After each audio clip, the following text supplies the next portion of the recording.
Voici une femme qui est devenue folle après avoir découvert que son mari, avec qui elle vit depuis 6 ans, est en réalité un revenant décédé depuis 6 ans. Histoire vraie. L'affaire se passe en Côte d'Ivoire.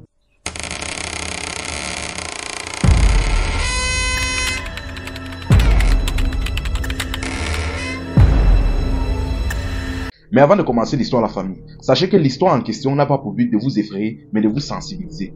N'épousez jamais quelqu'un sans rencontrer ses parents. N'épousez jamais quelqu'un sans connaître au moins un membre de sa famille au préalable. En bon entendeur, l'histoire s'est déroulée en Côte d'Ivoire. Voici une jeune femme, ici on va l'appeler Vanessa. Ce qui se passe, c'est que Vanessa a rencontré un jeune homme. Ici on va l'appeler Bachelor. Le bachelor en question était un homme franchement riche, friqué. Bien évidemment, le bachelor en question l'a fait la course, ceci, cela, et en plus d'être beau, le jeune homme n'avait pas l'argent, mais il avait l'âme. Elle a donc accepté ses avances et quelques temps plus tard, ils se sont fiancés. Bon, il est parti donc rencontrer donc les parents de la femme. Et sans aucune difficulté, toute la famille de la femme ont apprécié le gars et l'ont littéralement adopté. Maintenant, après que le toqué porte ou le cococo en ivoirien a été effectué, à un moment, la femme a dit que mais maintenant que tu as vu ma famille, il est aussi temps que je vois ta famille. C'est déjà bizarre même qu'il n'était même pas présent au cococo. Il a dit non, laisse, ne t'inquiète pas, le moment venu, je vais te présenter ma famille. Elle a dit, il n'y a pas de problème.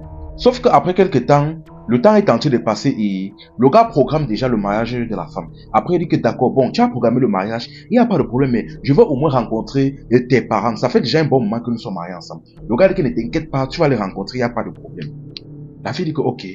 Plusieurs jours passent, le monsieur ne fait que tourner, jusqu'au jour où le mariage approche déjà. C'est-à-dire à moins d'une semaine du mariage. La femme dit que mais ça c'est quoi ça? Ça c'est quoi ça? Voilà dans le mariage qui s'approche, je ne connais toujours pas tes parents. Je vais seulement aller me marier avec toi sans connaître tes parents ou bien. Il dit que non, ne t'inquiète pas, tu vas connaître ma famille. Il a continué à embrouiller la femme là. Et il lui a dit non, ne t'inquiète pas, je connais déjà ta famille. C'est voilà le plus important, pour ma famille ça va venir après. La femme aussi naïve comme elle est, elle a dit que ok.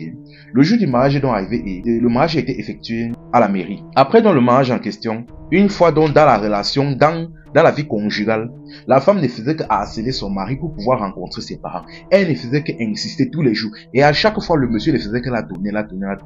Tellement que 5 ans plus tard, après la relation, elle était toujours en train d'insister. Le monsieur tournait. Finalement, un jour, elle a posé un ultimatum au monsieur. Finalement, le monsieur a cédé. Il a été d'accord, je vais te présenter à ma famille. Mais, comme par hasard, le monsieur est tombé malade. Il a dit que ça ne va pas, quand je vais guérir, on va partir. Un autre jour encore, dès que la santé revient, elle dit donc, partons donc voir ta famille. Comme par hasard, il retombe malade. À chaque fois, c'était le même processus. Finalement, la femme s'est assise et dit que, hey, peut-être les parents du monsieur en question sont des sorcières. Peut-être c'est une des raisons pour laquelle il ne veut pas me montrer. Parce que c'est déjà bizarre qui ne fait que tomber malade à chaque fois qu'on prévoit des parties. Après, elle a dit qu'il n'y a pas de problème. Et un an est passé, ce qui fait donc qu'ils ont fait 6 ans de relation au total, dans le mariage. Maintenant, un jour, donc, une des connaissances de la femme en question, c'est-à-dire Vanessa, a été décédée. Elle a dû donc se déplacer à Yamoussoukro vers Yabé ou c'est Yabé, quelque chose comme ça, pour participer au deuil en question. Une fois arrivée là-bas, elle s'est rappelée que son mari lui avait dit que sa famille habitait aussi dans la même zone là. Elle a donc profité donc après le deuil, elle a commencé à faire quelques recherches. Elle avait une photo de son mari sur LM. Elle a commencé à demander aux passants, est-ce que vous connaissez ce monsieur? Est-ce que vous connaissez ce monsieur? Est-ce que vous connaissez ce monsieur? Et elle est tombée sur des jeunes qui ont dit que oui, on le connaît. Elle a même donné son nom. Il a dit que oui, on le connaît très bien. Il dit que est-ce que vous pouvez me dire où habite sa famille en question? Je veux absolument les voir. Ils ont dit, il n'y a pas de problème, mais on va d'abord t'amener devant le chef du village pour qu'il puisse te donner les informations de la famille du monsieur en question. C'est lui qui va mieux te diriger vers la famille parce qu'il connaît absolument tout le monde ici. Elle a dit, il n'y a pas de problème. On l'a donc conduit donc devant le chef du village. On l'a donc assis, on lui a offert un pot, de quoi manger, c'est cela. Bref. Après donc on lui a demandé, pourquoi est-ce que vous cherchez ce jeune homme? Elle dit que bon, ce qui se passe c'est que je suis marié avec ce monsieur depuis déjà plus de 6 ans. Et on a déjà plusieurs enfants. Mais depuis un certain temps, je lui demande de me présenter sa famille, mais il refuse. Là donc, j'ai profité donc d'un deuil dans lequel je participais là pour investiguer et voir sa famille. Là, le monsieur a dit que, attends, mais tu es sûr que c'est bien du monsieur dont il s'agit? Elle a dit que oui, c'est lui, mon mari. Elle a dit que, ok, bon, comme tu es sûr là, j'ai compris. Le chef du village a donc fait appel à 2 jeunes. Il a dit qu'on conduisait ces jeunes femmes chez monsieur et madame tel. On l'a donc conduit donc chez les parents de son mari en question. Une fois arrivée là-bas, elle s'est assise, elle a commencé à discuter avec eux. Elle a dit que vraiment, je suis le mari de votre fils. Nous sommes mariés depuis 6 ans. Et on a déjà plusieurs enfants. Mais bizarrement, quand je lui demande de me présenter à vous, il ne veut pas. Elle dit que vraiment, bonsoir, je suis content. On dit que, mais attends. Tu es en train de dire que tu es marié avec notre fils. Elle dit que oui. Notre fils qui est décédé depuis plus de 6 ans. Elle dit que, mais, et qui est décédé depuis plus de 6 ans, comment? Elle dit que oui, notre fils, on n'a qu'un seul fils. Et c'est celui dont vous êtes en train de me montrer ces photos-là. Sauf qu'il est décédé là depuis plus de 6 ans. Elle dit que non. Elle dit que non, il n'est pas mort. Je suis marié avec lui depuis plus de 6 ans. J'ai même des photos de famille, des photos avec des enfants et consorts. Il s'appelle Bachelor tel. Elle dit que oui, c'est bien ça. Non, la famille était trop sceptique. Mais après, elle dit qu'il n'y a pas de problème. Si vous êtes même d'accord, on fait un petit voyage, on descend en ville chez moi. Je vous montre les photos de famille avec moi et étant avec lui et les enfants et tout. Ils ont dit il n'y a pas de problème. Tellement c'était choquant. Ils ont voyagé dans la soirée même. Ils sont arrivés en ville. Une fois en ville, donc ils sont entrés dans la maison. Ils ont vu les enfants. Ils se sont déjà rendus compte que les enfants ressemblaient beaucoup à leur fils. Ils ont demandé aux enfants, est-ce qui est votre père? Ils ont dit, monsieur Bachelor tel.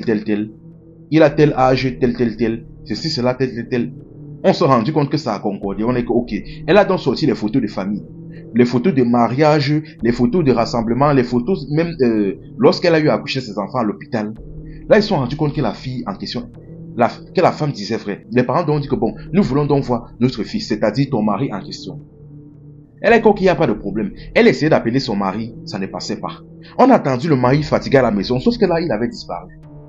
Pour rien que sans raison, il avait disparu. On a commencé à tourner. Finalement, la famille a dit que tu dois comprendre que notre fils est décédé depuis plus de 6 ans. Et c'est comme si, franchement, je ne vais pas te mentir, c'est comme si tu t'es marié et tu as eu des enfants avec un revenant.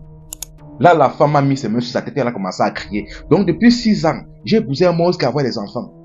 Au même moment là, sa tête a commencé à chauffer. Elle a commencé à réfléchir, tourner.